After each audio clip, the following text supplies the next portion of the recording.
Okay, hello everybody. I felt like the previous videos, not bad, but I didn't feel like they were, voice being dynamic or anything like that.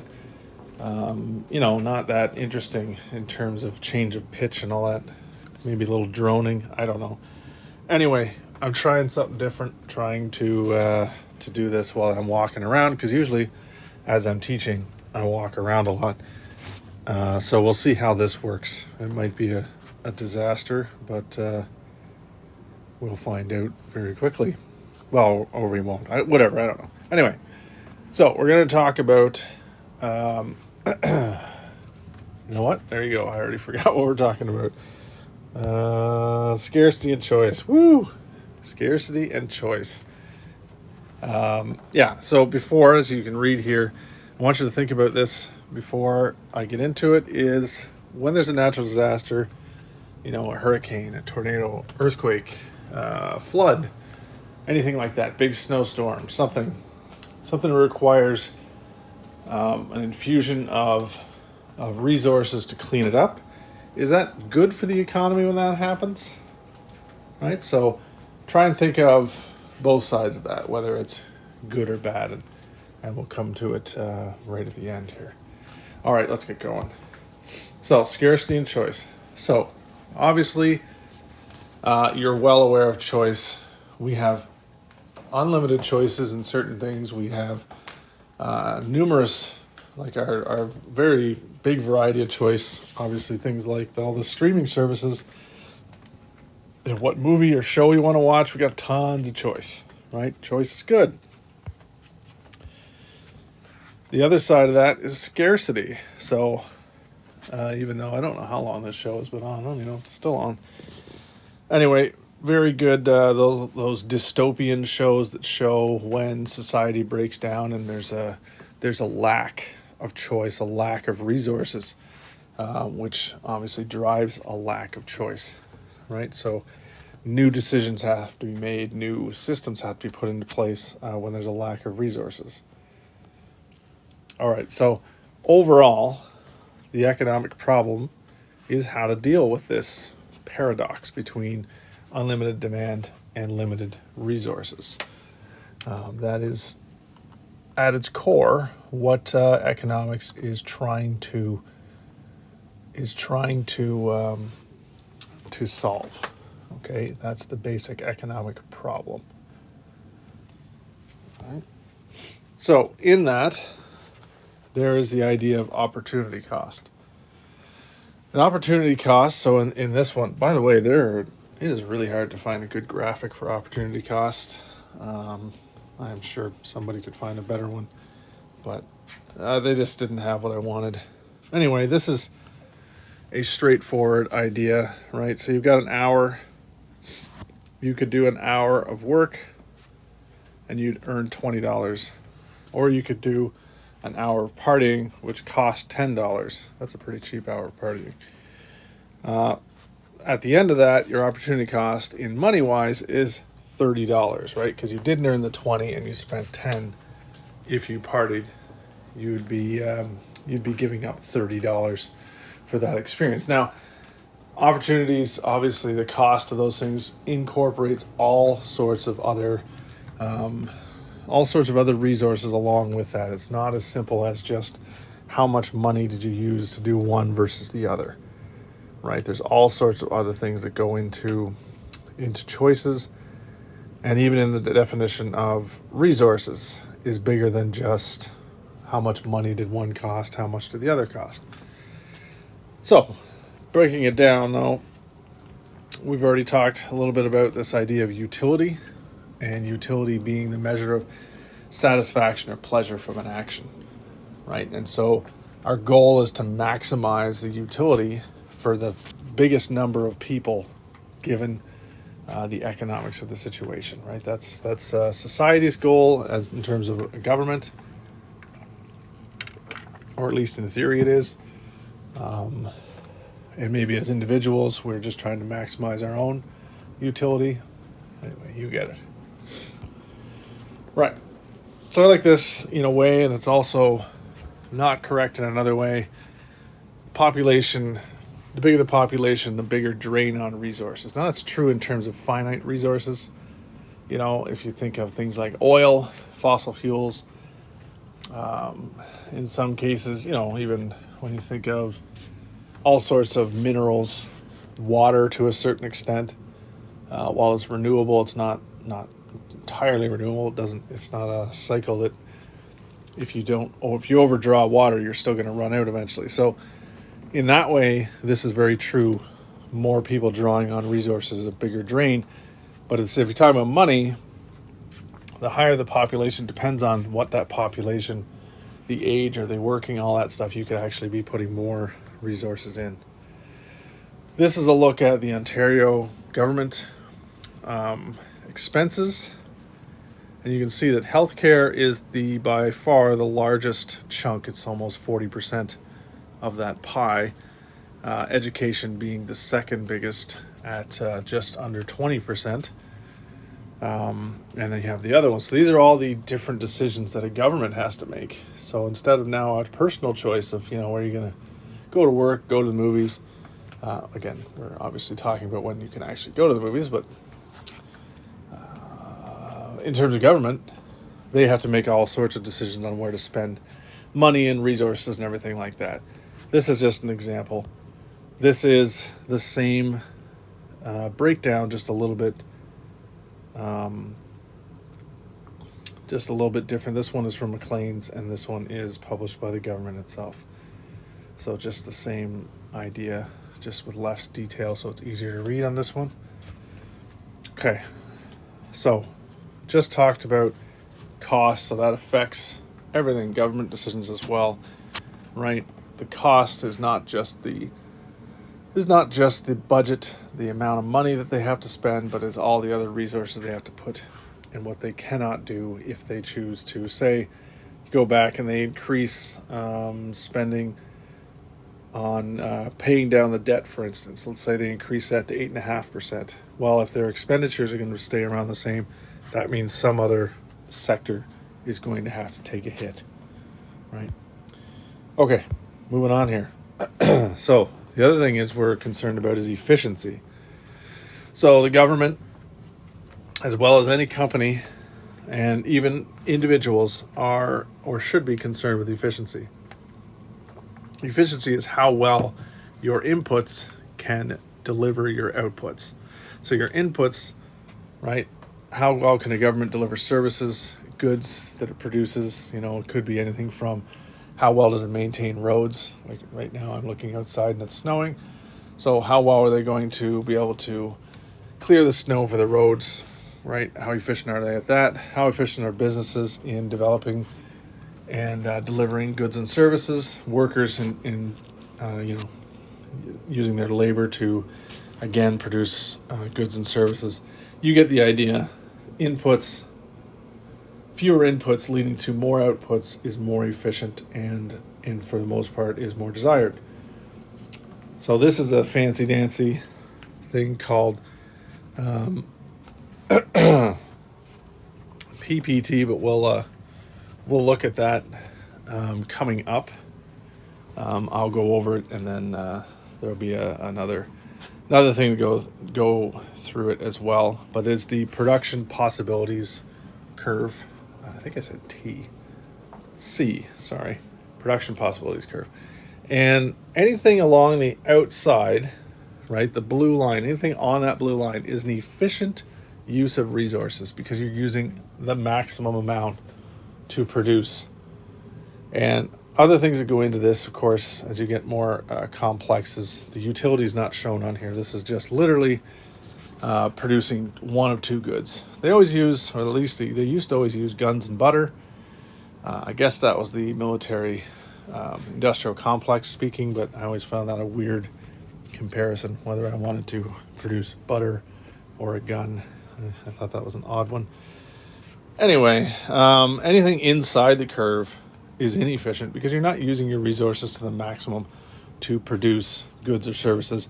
And anything outside of the curve is unachievable because you're overextending your resources. It's either not possible or it's not sustainable in the long run, so it is not a good decision. And as you can see, it says the word Pareto there, which of course is just a fancy term that means nothing, or it is a term used by the Illuminati to make secret messages to their other leaders in the society. Wake up, sheeple. Oh, I'm sorry about that. I just kind of blacked out for a second. No idea what I was talking about. Moving on. Here we go. All right. So, in general, goods come in different categories. Economic goods, they are not unlimited, right? So you gotta choose which ones to produce because there's scarcity involved. A free good is something that there is more than enough for everybody, and therefore you don't have to make that choice. And having more of it is not going to do anything. So that's like air. You're breathing air, as long as it's clean air, right? So pollution comes into this, makes it maybe not a free good, but as long as you have breathable air, you can't breathe more air and make it good for you. I can't sit here in this room and suck up as much air as I can, and it's going to benefit me. It's probably just going to make me either pass out or I don't know. I have no idea what else would happen, but it's just not, Same thing with water. You can only drink so much water. It's just not beneficial to have more water than you need. However, now that the U.S. Stock market has allowed for trading of futures on water, we'll see what happens with that one. That's not, to me, that's really dangerous ground we're going into in terms of making water a tradable commodity. Not good. Anyway, I'll get on with this. So,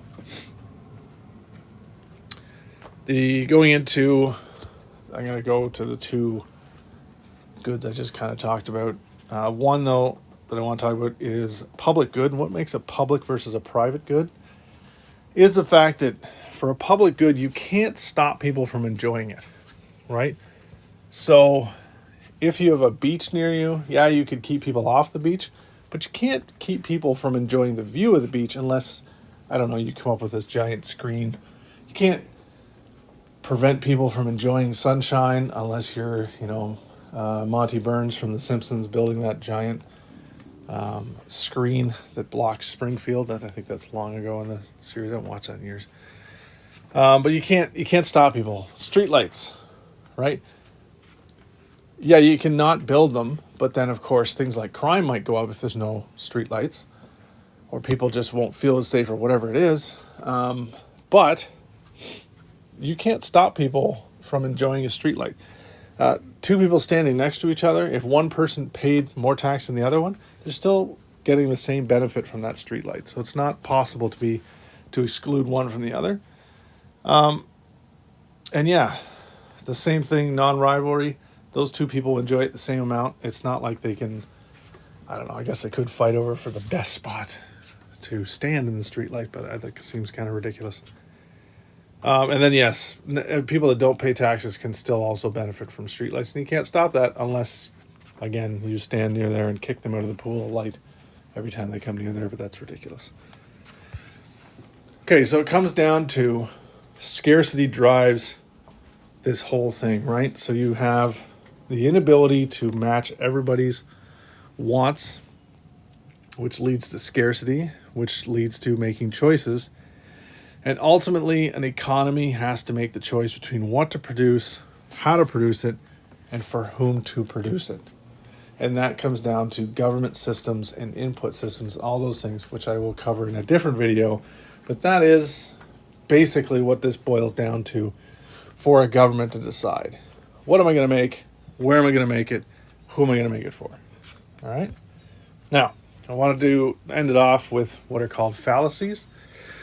So a fallacy is an idea that people believe are true. So if you look at the picture there, an apple a day keeps the doctor away. That's actually part of an ad campaign from long ago. It doesn't actually make any sense because apples don't predict perfect health. If they did, apples would be extremely scarce. But they don't. So people kind of, they repeat it. They kind of believe in it a little bit, but anyway, it's just not true. So that's a fallacy. So now first one, fallacy of composition. So this is where something that people believe is good for one person must be good for everybody, or vice versa, where something that's good for everybody must be good for each individual, which is not true. So the two examples on the left is corn. So it is beneficial, especially in the United States. The United States government pays people to grow corn. It is very profitable to grow corn.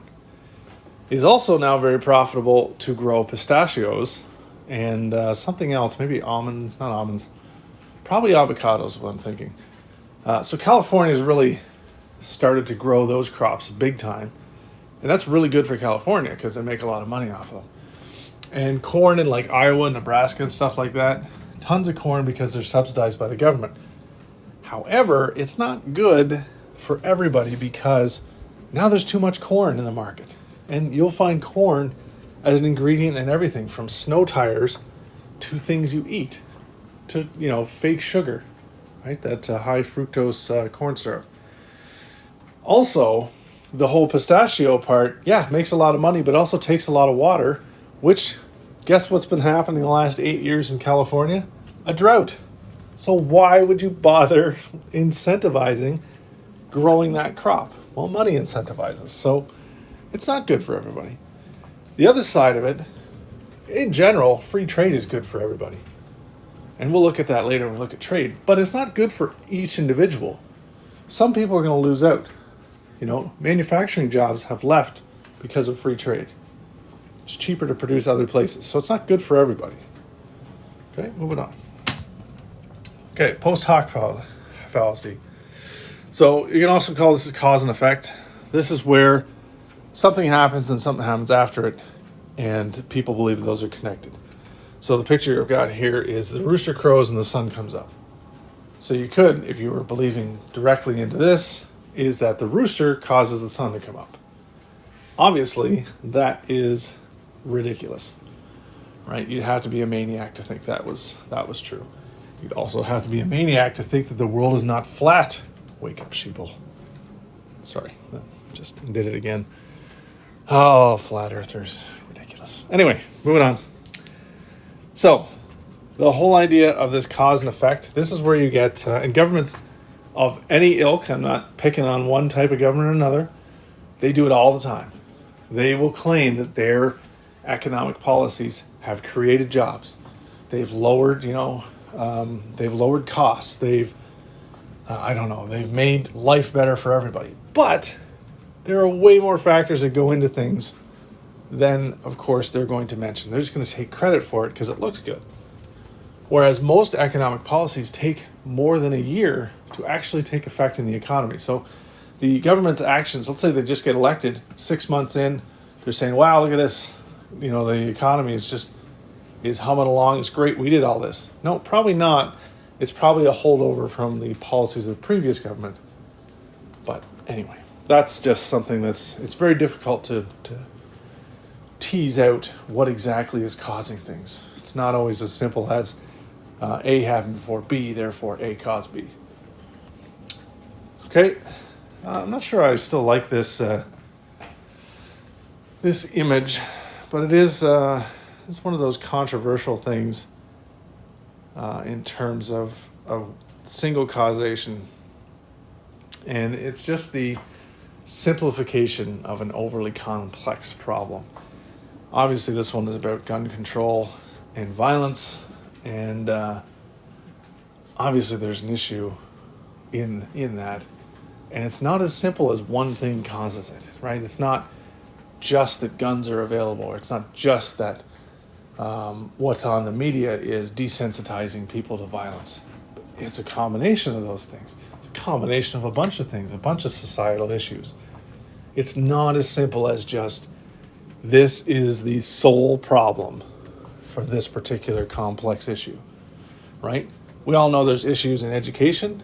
Is it just one thing? No, it's not. So is the problem teachers?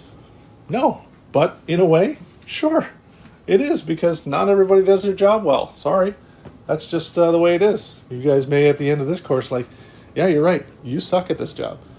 Hopefully you won't say that, but right, that's just one cog in the giant machine of education. There's all sorts of other things that you could point at and say, hey, that doesn't work out.